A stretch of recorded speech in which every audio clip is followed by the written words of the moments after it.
आज आपण Peter Thiel यांच्या 0 to 1 या पुस्तकावर एक झटपट नजर टाकूया. हे पुस्तक आहे ना, व्यवसायाकडे बघण्याचा आपला दृष्टिकोनच बदलून टाकतं.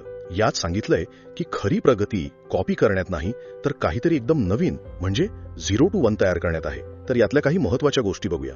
पहिलं म्हणजे स्पर्धा टाळा. आपल्याला वाटतं की स्पर्धा चांगली असते, पण थिल म्हणतात की हा एक सापळा आहे. कारण स्पर्धेत कंपन्या फक्त एकमेकांना कॉपी करतात आणि सगळ्यांचा नफा कमी होतो. यशस्वी कंपन्या हा खेळ खेळतच नाहीत. मग दुसरं, स्वतःची मक्तेदारी म्हणजे मोनोपोली तयार करा. आता हे करायचं कसं? तुमच्याकडे एकतर इतरांपेक्षा 10 पट चांगली टेक्नॉलॉजी हवी किंवा मग नेटवर्क इफेक्ट हवा. म्हणजे जितके जास्त लोक तुमचं प्रॉडक्ट वापरतील तितकं ते सगळ्यांसाठी जास्त महत्वाचं बनेल, अगदी व्हॉट्सअप सारखं. आणि तिसरा महत्वाचा सल्ला म्हणजे सुरुवात अगदी लहान करा. अख्खी मार्केट जिंकण्याऐवजी एका छोट्याशा गटावर लक्ष केंद्रित करा आणि तिथे नंबर 1 बना. फेसबुकने हेच केलं, आठवतंय? आधी फक्त हार्वर्ड आणि मग अख्खं जग. थोडक्यात सांगायचं तर यशस्वी व्हायचं असेल तर इतरांशी स्पर्धा करण्याऐवजी स्वतःची एक वेगळी मक्तेदारी असलेली जागा तयार करा.